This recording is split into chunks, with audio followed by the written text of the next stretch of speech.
when the cells start to become more cancer-like, they lose that function of what they're originally designed to do. And certain genes are turned on, which promote the overgrowth of the cancer, its ability to infiltrate across tissue planes, and its ability to metastasize. What makes it so complex is that there are a myriad, and I don't mean dozens, I mean hundreds and probably thousands of different pathways within the cell that facilitate this. Welcome to the Precision Medicine Made Simple podcast, where we simplify the complex world of precision medicine. We're here to explore how personalized healthcare can empower you to understand and improve your health to live a longer and healthier life. Join us as we break down the latest in medical science into actionable insights. Let's make precision medicine accessible and actionable for everyone. Enjoy the show. Today's episode is sponsored by Biography Health, where healthcare meets personalization.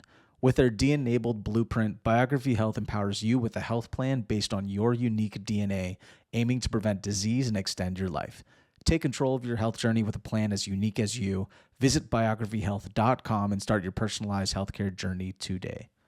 As a reminder, this episode is for educational purposes only. This episode is in no way a replacement for professional health advice. Please consult with your professional primary care provider for medical advice. If at any point you feel that a topic discussed on our podcast was misrepresented, or if you have additional insights that could enhance our discussions, we wholeheartedly encourage you to reach out to us. Your feedback is invaluable in helping us improve and in ensuring our content remains both informative and reflective of the latest developments in precision medicine. For this episode, Dr. Stanford, Alyssa Stanford, and Taylor Koo discuss the topic of cancer. Dr. Stanford provides a comprehensive breakdown of cancer cells, stressing the need for genetic and molecular profiling to tailor treatments. They explore the factors that contribute to cancer development, including lifestyle choices and genetic mutations, and emphasize the importance of early detection through screenings and genetic analysis. They also dive into the exciting advancements in early cancer identification, as well as the role of the immune system in fighting cancer cells. I'm very excited to dive into this because, and this is something that I didn't realize is, as we're starting to have more conversations, it almost seems like the systems within the body and the diseases that can manifest in our bodies, they all somewhat tie together based on our actions, based on our genetics, and cancer being such a huge and complex topic. We're going to attempt to simplify this as much as we can. Sure. And so as a first question with cancer, why is it so difficult? Like what makes cancer, the cell itself, so difficult to try and, let's say, come up with a cure or even screen from? Like, let's just get down to the foundation of what cancer actually is. So part of what makes it so difficult, we'll start with the fact that what cancer really is are cells that are replicating out of control and continue to replicate, and tissue growth continues to occur when it should have stopped long before. So it doesn't obey the usual laws of normal physiology and biology. It generally overgrows and also metastasizes, which means it can move to a distant part of the body. Yeah, I like that. Just I feel like I just did a dance move throughout the body, but like moving towards throughout different parts of the body. And that's where it can get really dangerous. So if you have a tumor growing on your thigh or growing on a bone, that's bad enough. But if some of those cells break off and migrate to like the lung, it can cause reduction in the ability to breathe and oxygenate. Or if it goes to the brain, it can affect the person's ability to think. It can metastasize to the liver and cause the liver to stop functioning. And those are the really dangerous pathways that cancer takes. And so just to make sure that I'm following then, I mean, in summarizing what you were saying, it's the growth that cancer cells can just multiply, then the ability for cancer cells to go to other parts of the body where they're not necessarily needing to go, but then also when they are over there, they're sneaky. Cancer cells, They're growing out of control there, and they can cause organ systems to fail. and they're sneaky because they can disguise themselves. Am I following? Like, Well, they kind of. so that gets to your original question: is what makes cancer so complex and difficult to treat? And the answer to that is that, in addition to not knowing when to the cells, in addition to not knowing when to stop dividing and not obeying geographical boundaries set up by tissue planes in the body, cancer also starts to de-differentiate. And so, in other words, instead of a fully mature hepatocyte, a liver cell, instead of being a usual functioning liver cell, when the cells start to become more cancer-like, they lose that function of what they're originally designed to do. And certain genes are turned on, which promote the overgrowth of the cancer, its ability to infiltrate across tissue planes, and its ability to metastasize. What makes it so complex is that there are a myriad, and I don't mean dozens, I mean hundreds and probably thousands of different pathways within the cell that facilitate this. So one of the ways to think about cellular identity and function is a big topic I would like to set the table with, so to speak. That is, a liver cell and a heart cell has exactly the same genetic makeup. Why does the liver cell turn into a liver cell and the heart cell turns into a heart cell? And the answer is, in the milieu, in the environment of the liver, the cell turns off the types of genes that would make the thing want to be a heart cell, and it turns on the type of genes that would make it want to be a liver cell. So this differential gene expression is how you wind up with different tissues in different parts of the body. And a lot of this has to do with developmental biology. And again, I'm going to overuse this term milieu, which really means the global environment, biochemically, hormones, cell-cell communications, tissue-tissue communications that direct this. And I'm going to introduce another term, and that's methylation. So the way that genes are turned on and off in the cell, a variety of ways, but to simplify things, to grossly simplify things, there are associated with each gene is a landing zone for a particular protein that's necessary to transcribe that gene into messenger RNA, which then goes on to make a protein which has certain functions, and that's how a cell gains its identity with a particular function. What's interesting in cancer is that when a cell becomes cancerous, not only are the genes turned off, say in a liver cell, that would make it perform its liver functions, it hijacks that hijacks the cellular metabolism and turns on cells that would make the cell replicate out of control. It turns off genes that are involved in tumor suppression, either DNA repair or other genes that are present all the time to keep the cell from replicating out of control. So that winds up being very important, because later in the conversation, we're going to be talking about detection of cancer at early stage before you can even see it on an MRI or X-ray, and understanding that cancer cells have a very predictable signature of these methylation sites that turn on and off certain cells that are certain genes to make it become cancerous. We're going to be talking a little bit about that later. Yeah, and that is newer technology in comparison to how we are screening and trying to treat for it now. But it almost sounds like the root issue then is to be able to try and identify these cancer cells to then assess and I guess I don't even know the correct terms that I'm using for.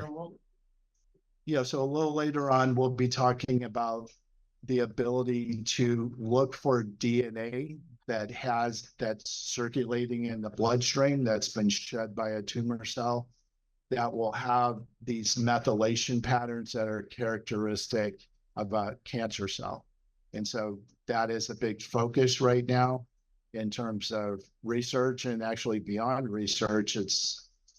There's testing by a few companies that's commercially available to detect these methylation patterns, which they call a cancer signal, in the circulating DNA. And if you go back to how I described that liver cells have certain methylation pattern, and that methylation pattern is different from a heart cell. So when these multi-cancer early detection tests find circulating DNA that has a cancer signal methylation pattern on it, you can also determine the tissue of origin with high reliability, because you then sequence the methylation sites that are present, and that will say, oh, this not only is a cancer cell, but it's of liver origin. Wow. And so that is some amazing science that's been developed out there. Are any of the cells from two different parts of the body the same type of cell? Yes. So for example, there's neuroendocrine tumors. So the neuroendocrine system, the oversimplification of that is going to be they're cells that produce hormones. I'm just going to leave it at that. And for example, when they detect a neuroendocrine tumor, they can't tell you if that came from the pancreas or the cancer, or the stomach, or where it's coming from, or the pituitary. They'll just say there's a cancer signal and the origin is neuroendocrine. And so the specific answer to your question is you can have similar cells in different parts of the body. Better example, so we're all familiar with HPV causing cervical cancer, and we know it causes head and neck cancer also, like in the oral pharyngeal area. And so what's similar between the oral pharyngeal area and the cervix is there's some epithelial cells. And so when there is a cancer in epithelial cells that are similar, so for example, between the head and neck and the cervix, I've seen that or heard reports that they'll call it likely a cervical cancer, and it turns out to be a head and neck cancer. And the reason for the confusion on the part of the test is that they're both epithelial cells, and HPV is at the heart of both of them in terms of what gets turned on and off. I don't mean to jump ahead, but then would that explain why, let's say, if somebody carries the breast cancer gene, that they have to also worry about uterine cancer? Ovarian cancer. Ovarian cancer? Yeah. So, so with modern science and modern way of thinking of looking at cancer, we don't necessarily, and in the future, it'll be even less, we don't necessarily look at the tissue of origin. What's of far more interest, both for diagnostic and prognostic purposes and therapeutic purposes, is to understand what the underlying cause of the cancer is, the mutation. So in the future, we're going to be talking about a BRCA cancer that is in the pancreas, or we'll be talking about a BRAF cancer that is melanoma. So we'll always be talking about the genetic profile of the tumor at the same time we're talking about the tumor. Standard of care these days is to sequence every tumor and find out what the genetic molecular derangements are, because that tells us what the most effective precision oncology therapies are going to be. Though still in most circles, you'll hear people talk about breast cancer or pancreatic cancer, and they're not necessarily talking about the gene derangement that's led to it. But in the future, when you're talking to someone about their cancer diagnosis, they're probably going to start talking about, they'll also mention what the genetic derangement is that led to it, because that speaks to what are likely to be the effective treatments. And is that science today, or is that science of the future? It's science today. It'll be de rigueur in the future. So right now, I think they say, have some funny anecdotes, but I'll leave those. But the standard of care is oncologists far and wide, especially at academic institutions, and the MD Anderson, Sloan Kettering, the University of Washington, Fred Hutchinson Cancer Center. They'll tell you that it's standard of care to sequence the tumor, but in fact, that happens, I think, less than 30% of the time still across the country. Wow. And in fact, I was a couple years ago listening to a talk by one of the payers, I think it was United Healthcare, and they said that only 5% of the people that they would cover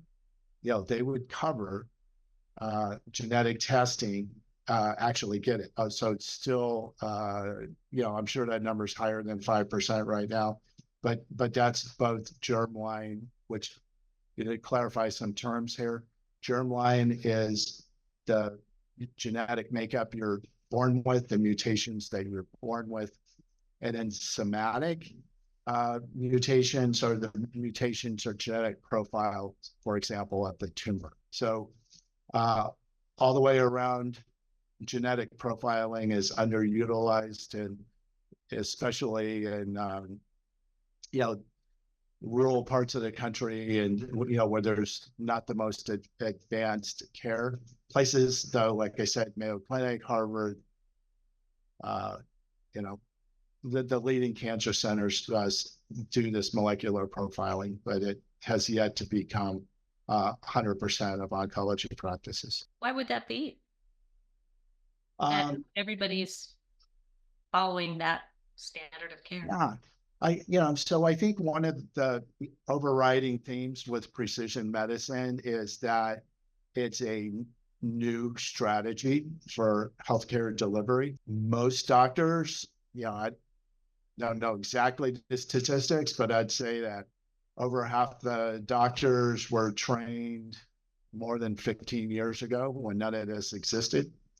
And doctors are comfortable doing the practices and following the guidelines that they've been doing over and over, and are not necessarily in a position to take advantage of these advanced technologies. And it's just there's varying standard, even though there's the high bar for standard of care, but what ultimately gets delivered in a lot of different situations is something less than that. And that's definitely the case when it comes to prevention of cancer.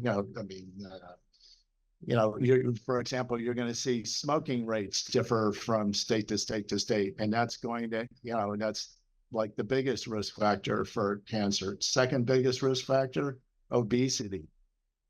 And there's, the next huge risk factor are derangements in the insulin glucose metabolism, just other metabolic abnormalities. So you can, walk into we're going to get some emails for this one, walk into a Walmart in Arkansas and the parking lot and tell that there's not the same attention paid to cancer prevention, maybe in that state as other states.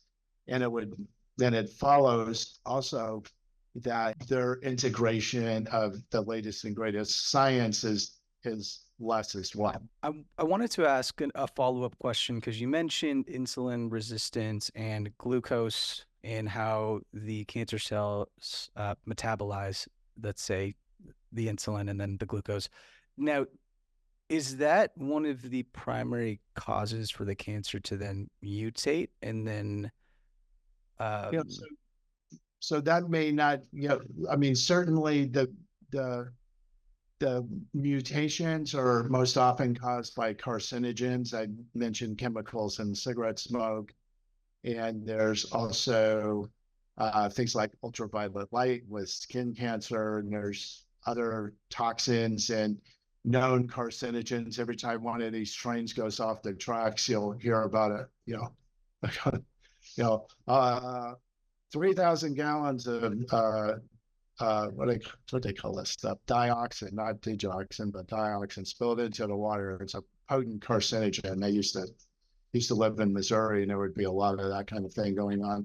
So there's man-made benzene, a lot of chemicals spewed out by chemical plants and oil refineries and whatnot that are known carcinogens.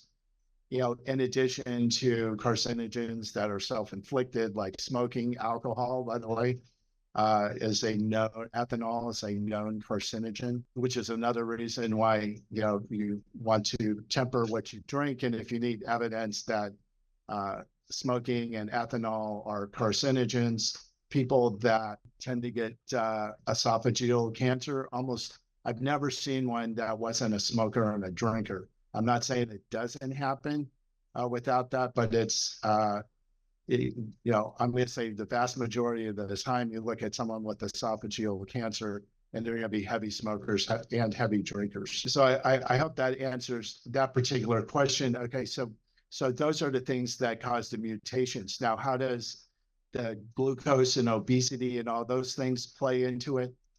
So what you may not know is that there's cancer that occurs in your body every day. So we all have a cell that says, okay, this is my big day. I'm going to do it. I'm going to become a cancer cell. And the immune system goes, oh, no, not on my watch. And the immune cells will go and kill that cancer cell before it can gain some momentum and start replicating.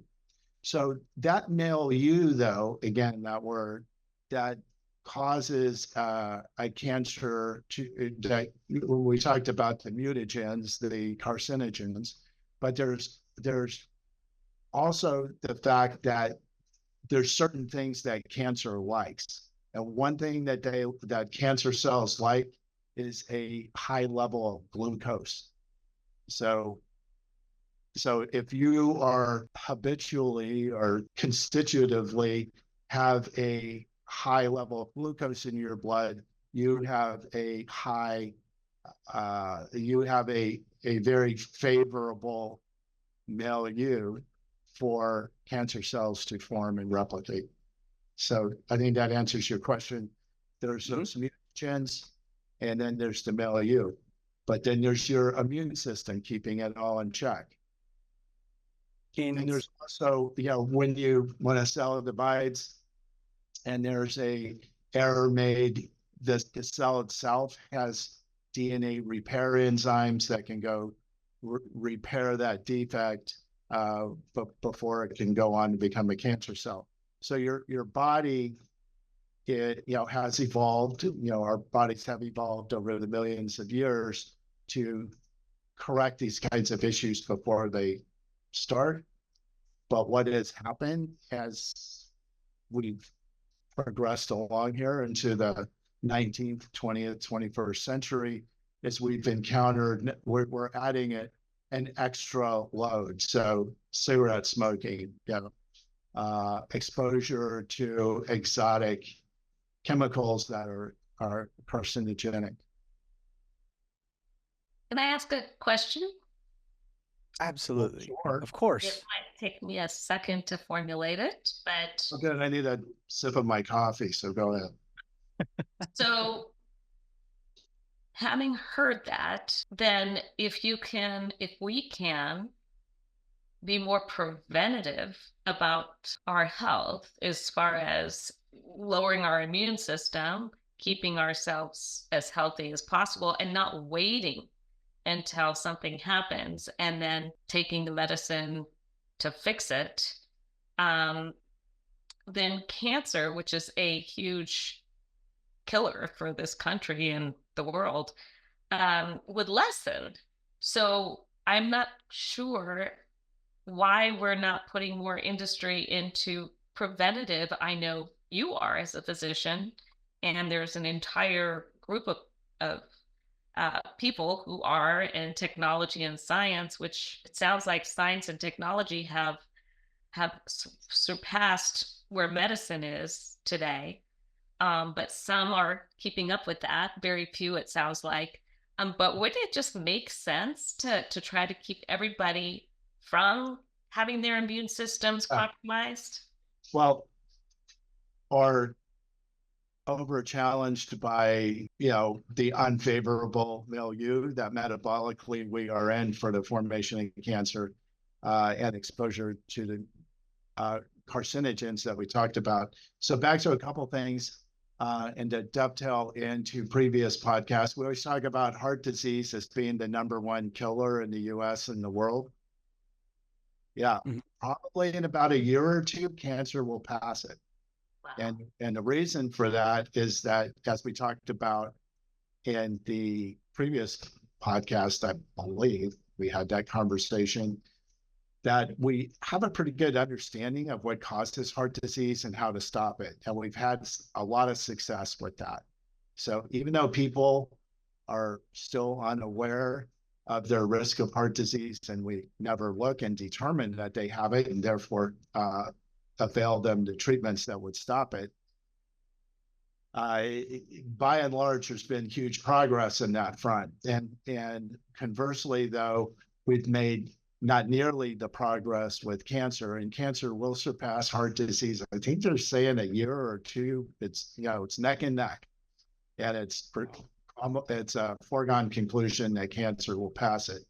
Back to other things to say, yes, no, there's the National Cancer Institute is part of the National Institute of Health, and the American Cancer Society, and thoracic, the American Thoracic Society, something, I don't know, the people that deal with lung cancer. So there's a lot of people out there doing the good work of trying to prevent this epidemic of cancer. And we're all aware, for example, of the recent statistics that colon cancer is happening to younger and younger people. We don't really quite understand that yet, but we know that that's occurring. So there is the USPS task force, United States Preventative Services Task Force, that has come up with cancer screening guidelines for us. And sad to say, but I'm going to throw some statistics out there. So what kinds of cancers do they recommend screening for? One is breast cancer with mammography. Another is colon cancer with colonoscopy. And I guess there's some indications for Cologuard there also, which is a genetic profile. Let that same looking for cancer DNA fragments in your stool by looking at the methylation patterns on them. What about lung cancer screening? There's lung cancer screening, which, interesting, they used to have a constraint on it, limiting it to people that had quit smoking within the last 15 years and had used to smoke X amount. It turns out the uptake, I'd be interested in what you guys guess. How many people eligible for lung cancer screening by way of a low radiation dose CT scan? What percentage of people get it? Oh, this is fun. I like this. Oh, wow. This is like the first question of Yeah, like yeah, you're asking us the question now.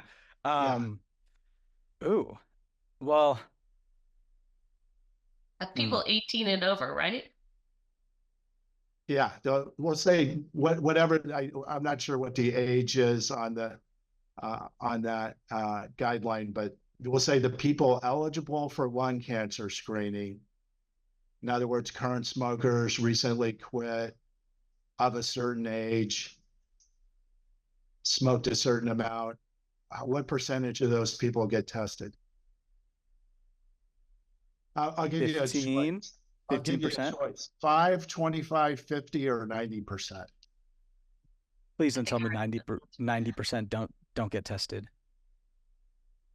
95% don't get tested. Only That was a 5%. trick question. You There's didn't even only, have that as an option. there's only, I said 5%, Oh, yeah. wait, sorry. I was like, the people that get it. Is Uh, that on the doctors or is that on the patients or who is that on? Because both. that's bad. both. Both. And so they have liberalized to try to get more uptake. They've liberalized the requirements for me. I recognize the fact that lung cancer is a leading killer across both genders. It could be that there's more breast in women and more prostate in men, but when you combine them, it's lung cancer. And 15% of lung cancers occur in non-smokers. So it makes no sense to me whatsoever, especially when there's such poor uptake, that you wouldn't uh, screen most people for. Because insurance is paying for this. They're willing to pay for it. That's Absolutely. amazing. Yeah. Good. Mammograms also only 75%. But back to the lung cancer at a patient the other day who mother died of non-smoking related lung cancer. I do his genetic analysis. He has, some genes that are found more often in people that get lung cancer than people that don't get lung cancer. So in other words, it's definitely a risk factor for lung cancer. He himself's a former smoker, remote, probably he doesn't qualify by the USPS task force. But I say when you look at all of this information together, to me, it's definitely worth a look at least, at least once or at least every couple of years, It's a low radiation, just an X-ray. Is that it? Well, it's more radiation than an X-ray, but certainly less radiation than a detailed CT scan. So I think it's the equivalent of like 10 X-rays, maybe. I'm not sure. Ah, okay. I don't want to quote the number, but so great point. You don't necessarily want to do it for everyone. Not mean everyone, but certainly there is an increase in lung cancer at age 50. Maybe you start thinking about it by then.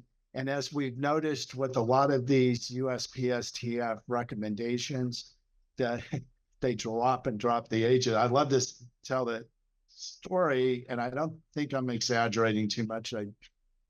Hopefully I'll remember these numbers. But when I first started medical training and was rotating with GI doctors in my internal medicine residency, I remember the cutoff for getting colonoscopy was age 60. You didn't get colonoscopy till you were age 60. And then they said, oh, wait a minute, if you have a first degree relative with colon cancer, then maybe get it at 55. Then they said, all right, no, everybody should get it at 55. And a few more years pass and they go, oh, you know what? Let's make it 50. And if you have a first degree relative, make it 45 or 10 years before the age that first degree relative was diagnosed. So in other words, I don't know. I think they're trying to be, very thoughtful and sensitive as to the risk, as we talk about. There's a risk associated with colonoscopy. There's a risk associated with mammogram. But one of the things that you have to consider is that we are much better at treating cancer now than we were 20 or 30 years ago when these guidelines were first laid out. And so, you know, it's worth mentioning this. So a stage 1 or 2 lung cancer found on a screening CT scan, the cure rate is 65%, I believe, according to the number. If it's caught at stage 4, when the patient has symptoms where their bronchus is getting closed off, or they're coughing, or they have some kind of distant metastases, they have a bone fracture, and it turns out that it's a lung cancer metastasis, the cure rate on that's like 5% or less, you know, historically. It's getting a little better recently, but the point is, if you can, and this is, you know, setting up the overriding theme of personalized precision medicine as it relates to cancer. And that is, as you say, why wouldn't you do everything you can to get that person's metabolic situation under control, to reduce that milieu, to reduce exposure to carcinogens like cigarette smoking. You know, you want to do, we understand, science has progressed, you know, that we now understand that these things cause cancer. Yeah, I remember when I was I think I remember when I was a kid, before they had warnings on cigarette cancer, that or cigarette packs of cigarettes that it caused. I remember. And I remember my parents telling me that before that, cigarettes were actually promoted as a health enhancer. Do you know that? I did not know that. And actually, to this day, alcohol is promoted as a health enhancer, and you know, in low doses. So the prevailing, you know, what someone in the alcohol industry is able to put out there somehow, and there's some science that supports it, but it's most likely confounding variables, is that, you know, moderate drinking is probably good for your heart. And I can tell you that that's probably maybe the case for your heart, but there's no safe level of drinking in terms of cancer, and there's no safe level of drinking when it comes to neurodegenerative diseases. And I think if you look at the association with alcohol and metabolic derangements, you can make a pretty good case that, and I'm not a teetotaler, but I definitely understand that I'm not doing myself any favors by drinking the recommended, you know, 7 servings of alcohol a week. I think you're going to see us pivot away from that. I know that in Canada, they've reduced the recommended, used to be 14 for a man, 7 for a woman. Now they're saying 2 servings a week for anyone. And I think you're going to see that movement toward that in the US. Can I go back to what you were saying a few minutes ago about how, you know, colonoscopies are recommended at this age? Yeah. When you say that, that's mostly about a guideline for the physician as well as the insurance. Yeah. Okay, right? But if somebody were to be a concern to a physician who's, let's say, 30, and everything points in the direction of this, we should start screening now, then they can, let's say the insurance still doesn't want to pay. Yeah, If someone pay out of their pocket for that? Well, yeah, so great questions there. So what you're saying are, you know, I was just at a conference where I heard this described as off-label, even though, off-label indication for like a screening. So, you know, outside of the guideline. So number one, probably in a lot of cases, and I heard doctors, I was in a room with about 50 doctors, and some of them said that in cases like that, going off label, that they just explain to the insurance company why they're doing it, and the insurance company usually covers it. One guy says that they don't even question him anymore. You know, if it's especially if you're an oncologist or you've gone through this process a lot. But if you're if for whatever reason the insurance company isn't going to pay for it, colonoscopies are probably a little pricey. but there are things like the coronary, not the coronary, but the lung cancer screening CT, $300, I believe you can get that test for. So if you, if you think you're at risk and that in the doctor's judgment, the benefit of getting the test, in other words, the risk is high enough then to justify the cost, so to speak, which is the radiation and the dollars, then paying cash is certainly something you can do. I've heard you and others use the term long runway versus the short runway, and as it relates to, where these diseases may start in one's life. And it sounds to me like metabolic syndrome and even brain health and heart health are all the long runway, where if it's caught early, plenty of time to screen and catch it at different stages, but ideally really early. But it sounds to me like cancer is the tricky one, where it's this overnight runway. Yeah, God, really good question. And it came up a lot last weekend, that exact thing. So, for example, when we talk about the multi-cancer early detection, so because this is going to get at your point, how often do you do that? Well, it turns out, so this conference I was at, I think I've already given the disclaimer that I'm a paid speaker by the Grail company, which makes the Gallery test. So I was at their conference, and they actually did this retrospective. They got a hold of, I think it was somewhere in the UK, where they had a bunch of people that, and when I say a bunch, I mean 10,000 people that allowed their blood to be taken every year for like 10 years. And so you can see that you could do a retrospective study. When did they get cancer that was clinically evident compared to when it was detectable by this multi-cancer early detection test? And the answer is, okay, so we're guessing. So audience involvement here, or interviewee involvement. I think I already know the answer. So how long between the time it was clinically detectable compared to when it was detectable at a microscopic in the blood using this Gallery test in this case, where there was biochemical evidence of the blood of the cancer. What are the options? The answers are 2 months, 2 year, 2 months, 1 year, 2 years, 5 years. 2 months, 1 year, 2 year, 5 years. Yeah. I feel like it's 2 months.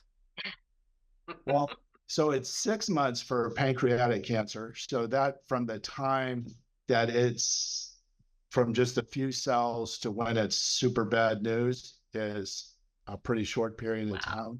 Wow. In addition to the fact that there's delays in diagnosis with pancreatic cancer because it's going to get itself all wrapped around other organs and stuff before you know anything's going on. But the answer on average was 323 days. We'll call it a year.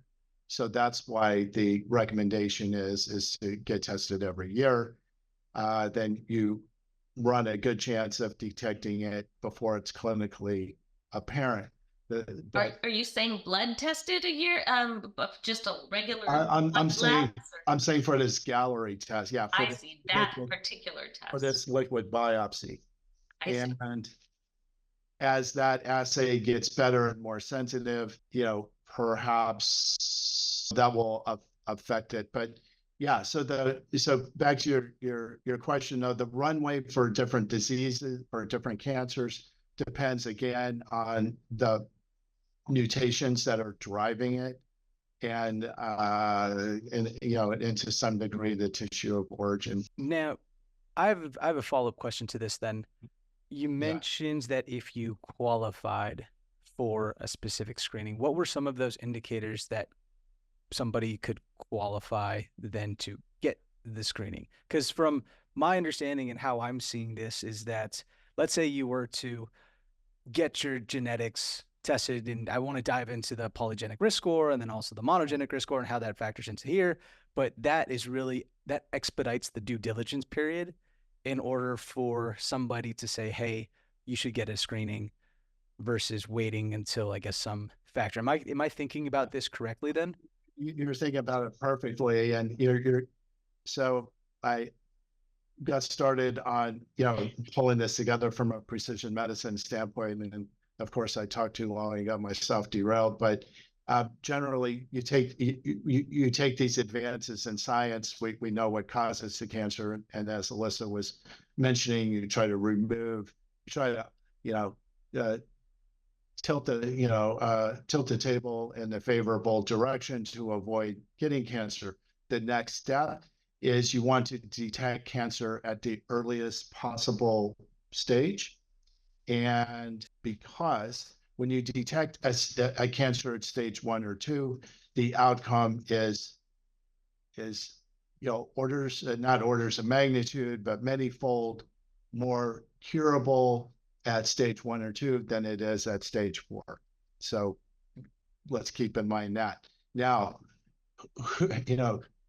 especially in the absence of guidelines that really cover things like polygenic risk scores and monogenic risk that puts you at increased risk, but maybe don't meet the criteria, say like a BRCA or POLB2 or some of these known Those are genes, right? Cancer genes that you get that if you have it, your risk of cancer is sky high. There's other smaller risk genes, so to speak, that can be added together in a weighted average kind of way, or in a bioinformatics statistical analysis that can predict your future risk of cancer.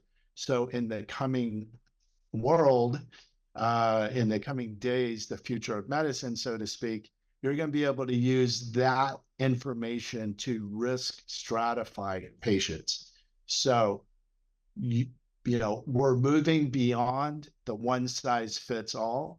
Not every person over 50 that smoked 20 years ago has the same risk for lung cancer. We're now able to add additional information in terms of what their genetic risk looks like, that you can then add on those things like cigarette smoking, age, family history, how it is those similar genetic profile has manifested in your family among smokers and non-smokers.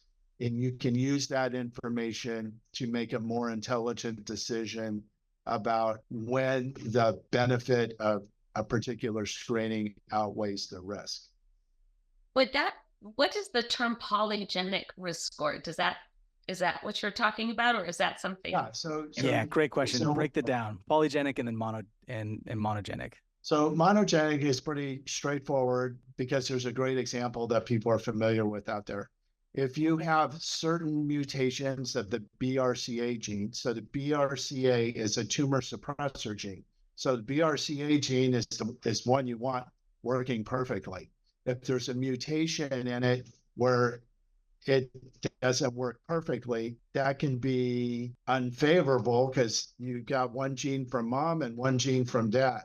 If the gene from mom doesn't work and this one gets mutated, now you have no tumor suppressor gene. You have no BRCA tumor suppressing function. Does that make sense? Like no protection, basically. So I'm like this. So my BRCAs both work. This one gets mutated, no problem. I still have this one.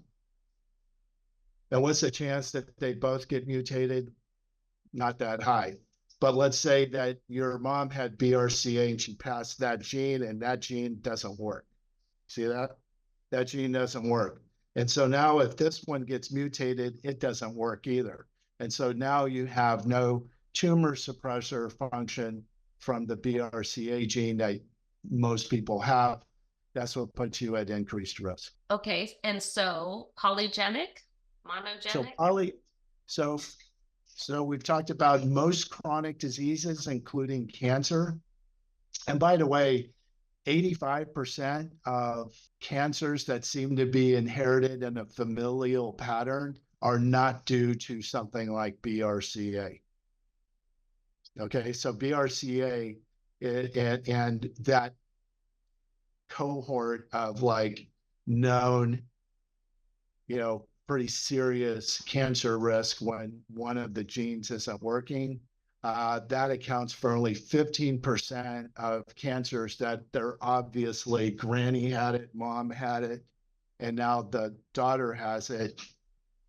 85% of the time, it's not one of those genes that we know about. It's a combination of these other little genes that are doing the DNA repair or are involved in surveillance for the appearance of cancer cells. We talked about the T lymphocyte system that detects when cells start to go awry and removes them from the, kills them and removes them.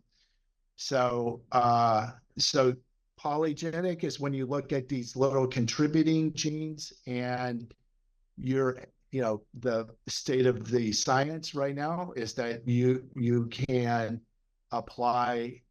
can look at these other more minor cancer risk genes and do a kind of a weighted average or do an analysis. This patient has this pattern, and it's similar to patients that have gone on to get cancer and not similar to people that didn't get cancer. So then you can predict that this person's at increased risk. And the math on that and the bioinformatics and statistical analysis is getting such that you can make not very accurate, but pretty accurate estimations of future risk. So certainly at this point, we can look at polygenic risk scores, predict whether someone's at increased future risk, integrate that with the other information we talked about, family history, your environmental exposures like smoking, what if you're obese, what's your age, and predict your future risk. And I'm saying that in the precision medicine world, like we said, we remove those things that favor the formation of cancer. We think about some risk stratification using genetic risk, from a monogenic standpoint, but also a polygenic standpoint, looking at family history, using all that information together to predict someone might be at future risk. Then you utilize these tools of precision medicine, like imaging and methylation. And AI applied to imaging, where they can detect cancers at smaller and smaller levels. But really, the answer is going to be ultimately detecting biochemically whether it be through methylation on circulating DNA or looking for mutations or other, tumor markers or proteomic signatures of cancer in the blood, detecting it, and then using these tools of precision medicine so you understand what the mutations are and what the defects are that are leading to this cancer. You're going to be able to use artificial intelligence in the future. You're going to program all these molecular or genetic derangements in, and you're going to be able to make predictions about what treatments are going to be effective. And more importantly, this is the one we're really all waiting for, is you're going to ask AI, hey, AI, I'm a cancer cell and I have these genetic derangements. They're going to treat me with a checkpoint inhibitor and some platinum-based chemo and et cetera. What's going to be your next move to evade this? And the AI is going to be able to crunch through and make predictions about what the cancer is going to do to evade it. And that's going to suggest, cutting off those escape mechanisms. Because right now the problem is even with our precision medicine treatments, with some exceptions, the tumor is at risk for coming back if there's some of those cells left. They'll develop these resistance pathways similar to how bacteria develop resistance to antibiotics. That's the problem, is that cancer cells are very clever and they have a lot of escape mechanisms. You're not going to just get it with one treatment, with one, with just you need the Army, the Air Force, the Marines, and and drones, in order to kill the cancer and keep it at bay. And what ultimately is going to be very important, I think, now and in the future, is this precision oncology, including cancer immunotherapy. That is teaching your immune system to seek out a particular, to be able to seek out preferentially these cancer cells and kill them, and be on board in your body, constantly surveilling for not only for this week and next week, but for years to come. So look for that. You've heard of CAR T cell therapy. You may have heard, I saw this on a TV show the other day where they were talking about tumor infiltrating lymphocytes, that would seek out cancer cells, metastatic cancer, and basically kill all of it. I mean, we're definitely seeing those kinds of success stories. And it's a good harbinger for the future, but it starts with being able to understand from a molecular standpoint what that cancer cell is doing and what it's likely to do. And so we've talked about so many things, but I haven't heard the term inflammation come up. Oh, is that a player in all this? Yeah. So thank you for that. So with the cancer milieu, inflammation and oxidative stress. So we know oxidative stress is something that causes mutations in DNA. So those free radicals, that you've heard those terms, free radicals caused by oxidative stress, can bind to the DNA and mutate it. So oxidative stress and inflammation also very strongly favor the milieu of cancer formation, of mutagenesis, and again, things like obesity and diabetes aggravate that oxidative stress and inflammatory state. So, inflammation and oxidative stress are definitely your enemy when it comes to preventing cancer. Now, when you mentioned, can we break that down just a little bit? Because when I think of inflammation, I just think of my knee after playing basketball and how it's toast and it's red and it's tender.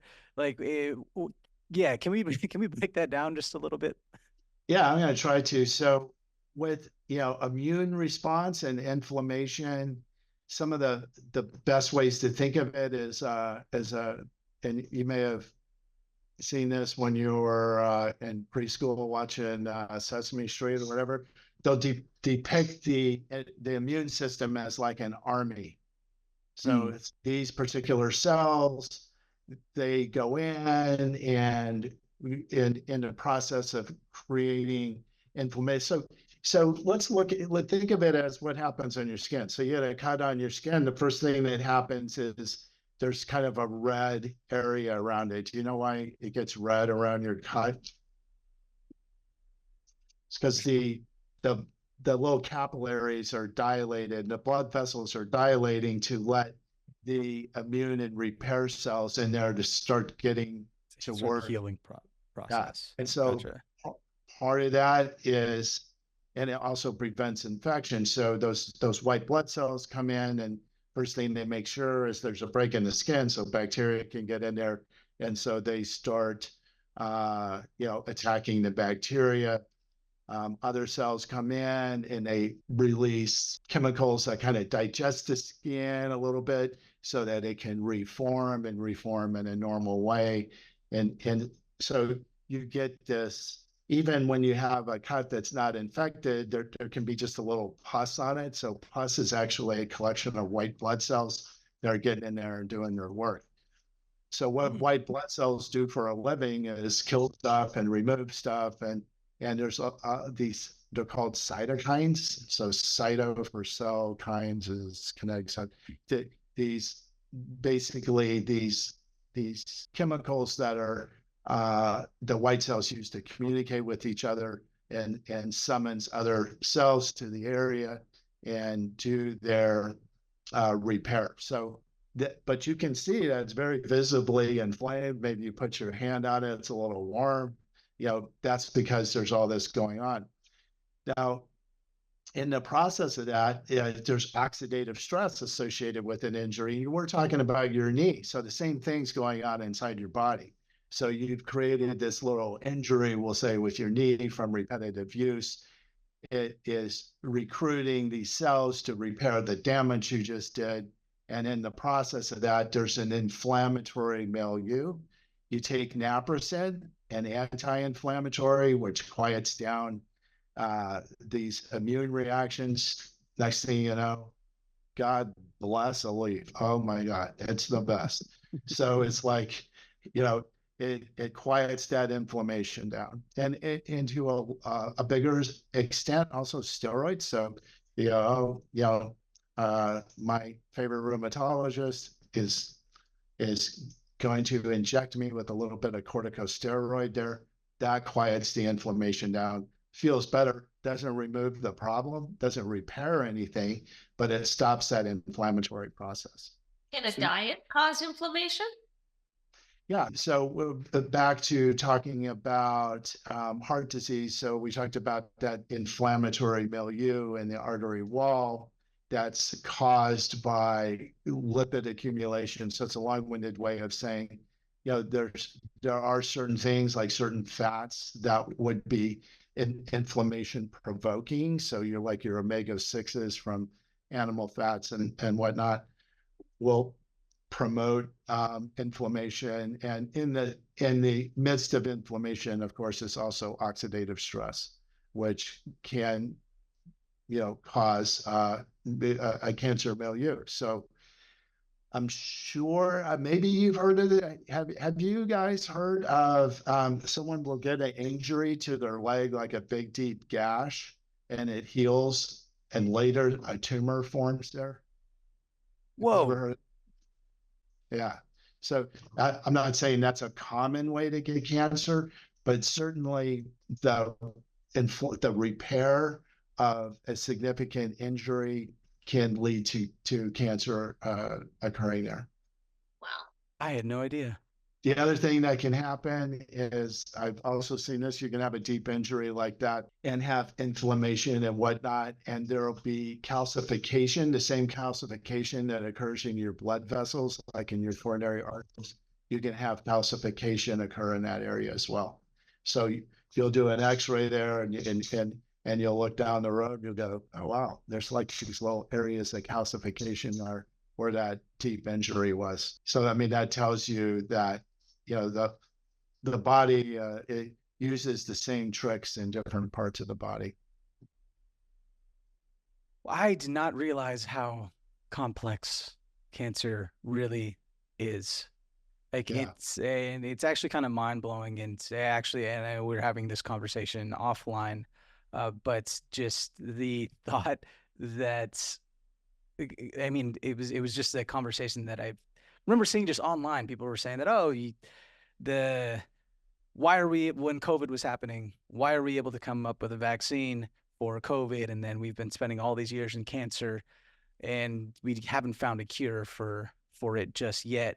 After this conversation, I understand why. And it's almost mysterious in a way of just trying to figure out how to better ways to detect it, and it's just more preventable strategies. Viruses are completely different, are complex, but they're actually relatively simple things, from the standpoint of very small amount of DNA or RNA, single-stranded RNA. There's a lot of different types of nucleic acid inside the thing, but then they have the this protein encapsulates it, and that's your whole banana right there. Because the way it works, the way viruses work, is by hijacking the cell's DNA machinery. So, when you think of the simplicity of a virus versus the complexity of a cell that is cancerous, they're a million times more complex basically because there's just so much more of the escape mechanisms and all the for the cancer with all these different cellular pathways where a virus particle is not nearly as complex. It's like an apple and a plant-based burger. It's like the difference between a pencil and the space shuttle. Good analogy. That's a great analogy. That's way better than mine. But now you have to go back to all those people who were claiming, these conspiracy theories and call them on it. I'm going to send him this clip. I'm going to send a clip to Dr. Stanford. For that. Yeah. Well, go ahead. But interestingly, of course, is that we're using that same vaccine type mentality. I mentioned tumor infiltrating lymphocytes. These are T cells that are trained that you can train to attack the cancer cell preferentially. That's a little like a vaccine, a lot like a vaccine. Mm-hmm. Mainly because the cancer cells will present certain surface proteins that the tumor infiltrating leukocytes can recognize and attack. The other thing, one other little trick, just everyone sees these commercials if you're ever watching TV at 6 o'clock at night on any channel about these different anti-cancer drugs, especially one called Keytruda, which is a checkpoint inhibitor.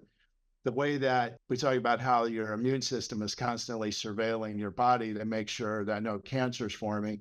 So I told you that cancer is a clever little critter, right? So what the checkpoint is in aviation, we have this, if you're in the Air Force and you're a fighter pilot and something shows up on your screen, you have the ability to interrogate that airplane to determine if they're friend or foe. So call it the IFF, identify friend or foe. Well, the immune system does the same thing. It approaches a cell and says, are you good guy or bad guy? And the guy goes, oh no, like it sticks out his right hand and shakes your hand. And if the right hand comes out and it shakes your hand, they go, oh, nice to meet you, and goes on about your way. If the cancer cell doesn't put out their right hand, immune system pulls out a gun and blows its head off, right? And that's how cancer works. And so we call that a checkpoint. So with this Keytruda, so cancer cells have figured out how to stick their right hand out. They can lie. No, yeah. Keep moving, nothing to see here. and so that checkpoint, you're saying, I can get PLD1 inhibitor, whatever, checkpoint inhibitors will interrupt the cancer cell's ability to evade prosecution by your immune system that way. Well, can we also mention something on a personal note? Our daughter's very close friend in college's father just got an award along with. Oh yeah. You can tell the details since you're the science person, but they just. Yeah, well, the CAR T cell therapy was developed by a couple of guys, and one of them, interestingly enough, is our daughter's best friend's dad. His name's Michelle. I'm blanking on his last name because I only know his first name. And then Carl June is the other person, and they haven't won a Nobel Prize for that yet. They probably will at some point, but and that has to do with the CAR T cells, stands for chimeric antigen receptor T cell. And what they've done is they call it a chimera. Okay, so for the class out there, you know what a chimera is? So the best example of it is like a griffin. So our daughter. It's like an animal. It's like it's an animal that are like the Sphinx in Europe. It's like it's a goat here and an eagle for the head. So okay. It's a blend of two things. And so a CAR T cell is a is a marriage between a T cell and a B cell.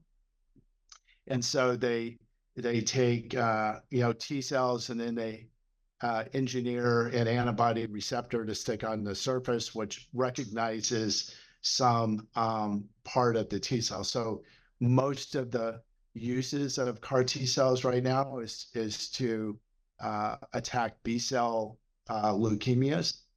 So there's a particular cell determinant that's on all B cells, and turns out we can live without B cells.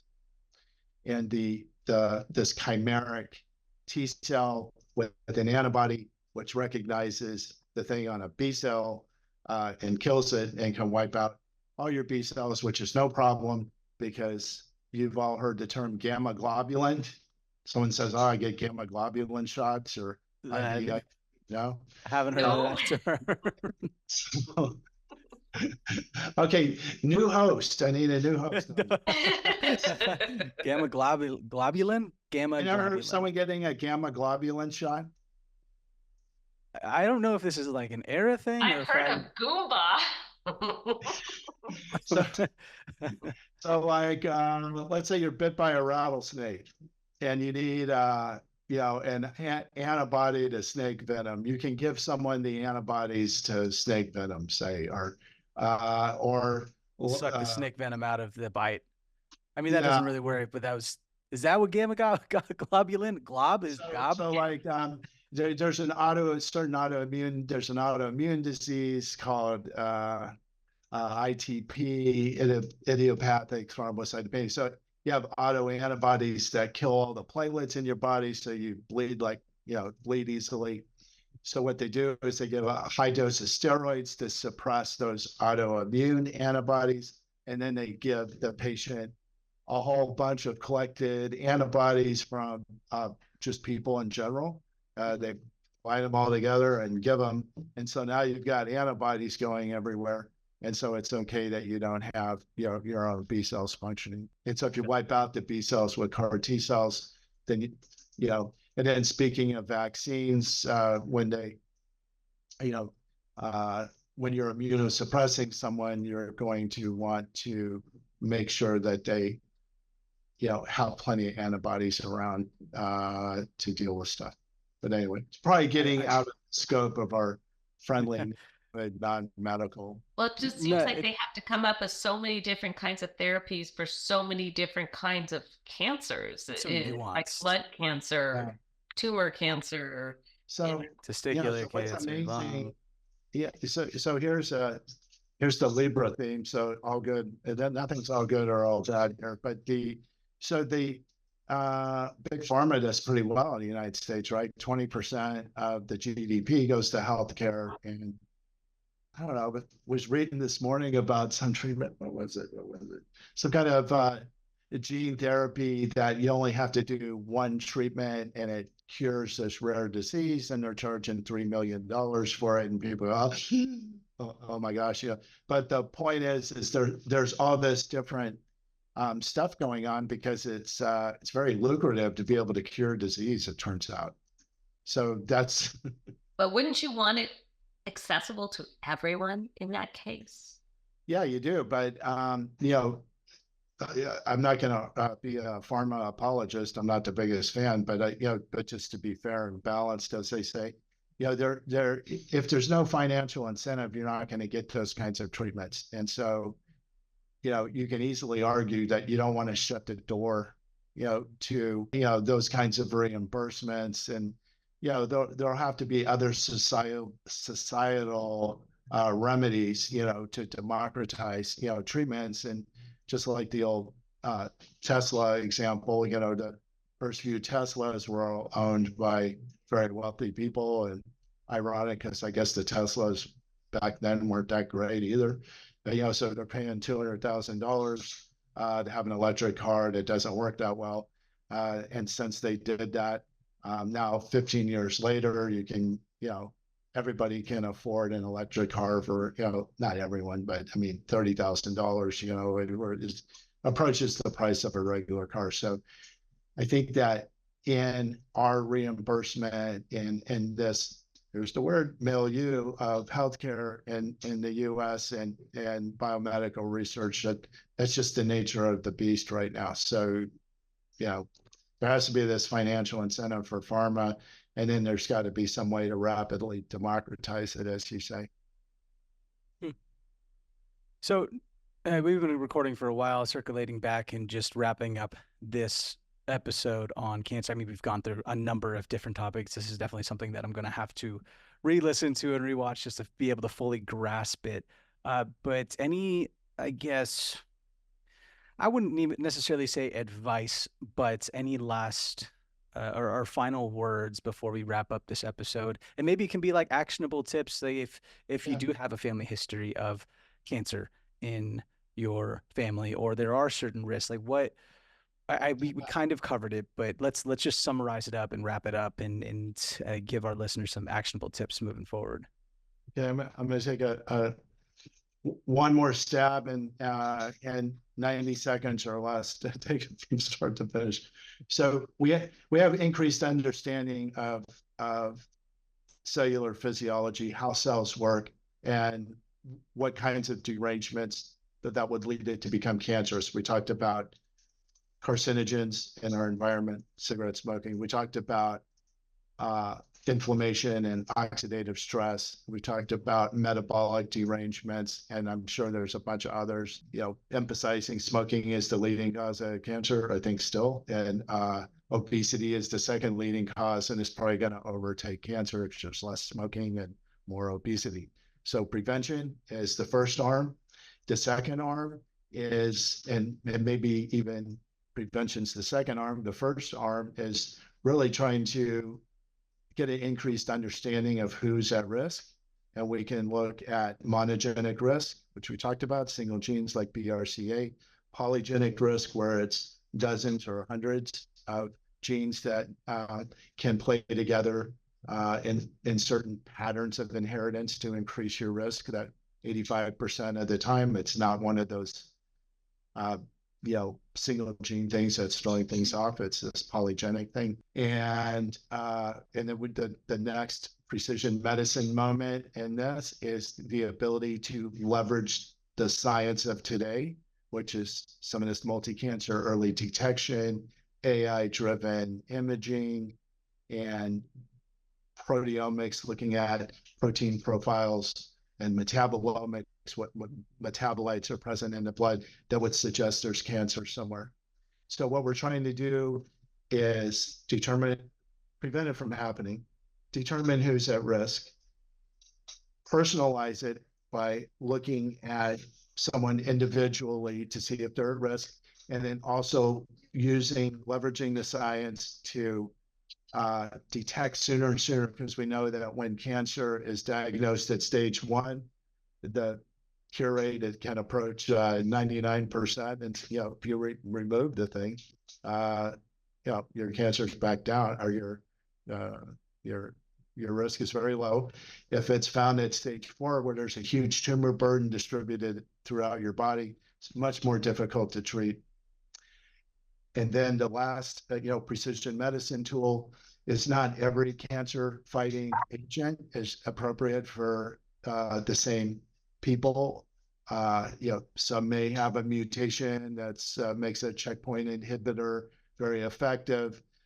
Good old-fashioned chemo still turns out works pretty well, especially in conjunction with these precision munitions, so to speak.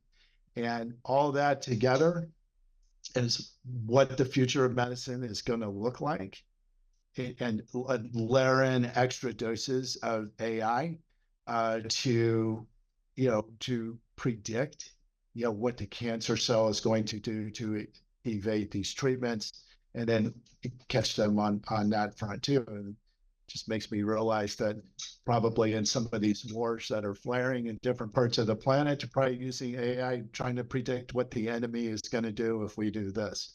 So in fighting cancer, it's going to be a similar thing. Wow. Great summary. I'm excited to dive into just future episodes now. And I mean, really excited just to see where this technology and science is really just going to be able to take us, and just see how far we can become? Because it sounds like we're getting close, and it's just exciting to hear. And Sounds like we're kind of here. I will. And it's just going to get better, especially in the realm of precision medicine. Right. No, the future is coming fast. Things happen slowly, then all at once. I don't know. That's a Bill Gatesism or something, but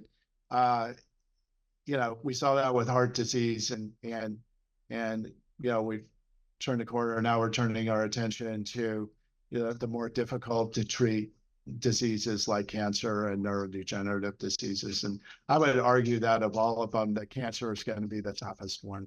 Although you can make an argument that neurodegenerative would be it's going to be quite the challenge also, but I think cancer is probably the most difficult. Well, awesome. Thank you everyone for listening. Can't wait for y'all to tune in a couple weeks for the next episode. Thank you, Alyssa. Thank you, Dr. Stanford. And we'll see y'all next time.